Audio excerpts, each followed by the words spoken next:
Hello everyone. আজকের video টিউটোরিয়ালে আমরা স্টাইল অ্যাট্রিবিউট কিভাবে ইউজ করতে হয় সেটা দেখাবো। স্টাইল ট্যাগ না, style attribute. So attribute use করতে সাপোজ এখানে হেডিং 1 এর মধ্যে আমরা স্টাইল ট্যাগ ইউজ করে কি করতে পারি সেটা দেখি। এর মাধ্যমে আসলে আমরা এই হেডিং এর টেক্সটের কালার, ব্যাকগ্রাউন্ডের কালার, টেক্সটের সাইজ এগুলো চেঞ্জ করতে পারবো। তো এটা কিভাবে লিখবো? ওপেনিং ট্যাগের মধ্যে আমরা স্টাইল যদি লিখি চলে আসছে অলরেডি। ঠিক আছে? তো এখন আমরা কালার লিখলাম। কালার লিখলে হচ্ছে আপনাদের টেক্সটের কালারটা চেঞ্জ হবে। আমাদের ঢাকার টেক্সট কালার হচ্ছে ব্ল্যাক ছিল। তো আমরা যদি এখান থেকে ইয়েলো দিয়ে দিই তাহলে ইয়েলো হবে, ভায়োলেট দিলে ভায়োলেট হবে। অথবা এখানে অনেকগুলো কালার আছে, এগুলো থেকে আমরা চুজ করতে পারবো। সাপোজ আমি এখন ব্রাউন দিয়ে দিচ্ছি, রাইট? সেভ করি, দেখি কি হয়। ব্রাউন হয়ে গেছে। আচ্ছা, এখন এই কালারের এমন কিছু কালার আছে যেগুলোর হয়তো নাম আমরা জানি না, ওগুলো আমরা কিভাবে সিলেক্ট করব? ওটার জন্য হচ্ছে আমাদের কিছু কালার কোড আছে বা যেগুলোকে RGB কালার বলে অথবা HEX কালার কোড আছে। এগুলো সম্পর্কে একটু ধারণা দিই। যেমন আমি আগে থেকে একটু ওয়েবসাইট ওপেন করে রেখেছি। এটার লিঙ্কটা আমি ডেসক্রিপশনে দিয়ে দিব। তো এখানে নেমসে যদি আমরা ক্লিক করি তাহলে আমরা হচ্ছে কিছু কালারের নাম এখানে পেয়ে যাব। তো আমরা এই নামগুলো ইউজ করতে পারি অথবা আমরা এখানে পিকারে যেতে পারি। পিকারে গেলে আমরা RGB কালার ইউজ করতে পারি। যেমন ধরেন এটা হচ্ছে ব্লু কালার, ঠিক আছে?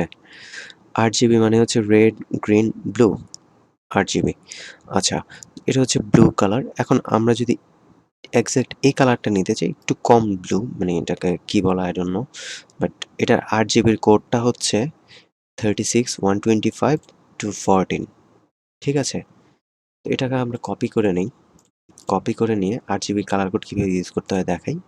তো জাস্ট আমরা এখানে ব্রাউন না লিখে জাস্ট লিখবো হচ্ছে RGB। RGB ও কত ছিল আমাদের? আমি পেস্ট করে দিচ্ছি। এগুলো ডিলিট করে দেই। এই যে 36 125 214, এটা যদি আমি সেভ করি তাহলে দেখেন কি হয়। আম ঢাকার কালারটা এক্সাক্ট আমি এখানে যা সিলেক্ট করছি ওটা চলে আসছে। আর এটা হচ্ছে হ্যাক্স কোড, এটার কাজও সেম। এটাকে আমি কপি করে নিচ্ছি। এটা কপি করে যদি আমি এখানে দিয়ে দিই তাহলে সেম ভাবেই কাজ করবে। কালারের জায়গায় জাস্ট পেস্ট করে দিচ্ছি, সেভ করলাম, রিফ্রেশ দিচ্ছি, এটাই। আচ্ছা, এটা হচ্ছে RGB কালার, হ্যাক্স কালার আর কালার নেমের মধ্যে ডিফারেন্স। আমরা চার্টে গেলে আরো ইজিলি হয়তো করতে পারবো। যেমন আমি টেক্সটের ব্যাকগ্রাউন্ডের কালার দিতে চাচ্ছি হচ্ছে এটা। তো এটার RGB কালার বা হ্যাক্স কালারটা যদি দেই, কপি করে নিলাম। এগুলো আমি আপাতত ডিলিট করে দিচ্ছি। ঠিক আছে? ব্যাকগ্রাউন্ড কালারটা কি? ব্যাকগ্রাউন্ড কালার দিতে চাচ্ছি এটা। আর আমি কালার মানে টেক্সট কালার দিতে চাচ্ছি হচ্ছে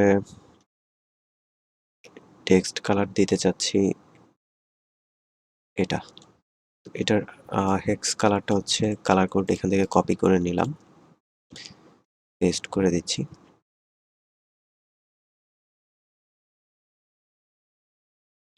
কালার কোডটা কপি করা হয়নি, আমি আবার কপি করছি। কপি করে নিয়ে জাস্ট এখানে পেস্ট করে দিচ্ছি। ঠিক আছে? সেভ করলাম, দেখি কি হয়। এই যে আমাদের ব্যাকগ্রাউন্ডের কালার এটা আসছে, টেক্সটের কালারটাও চেঞ্জ হয়েছে।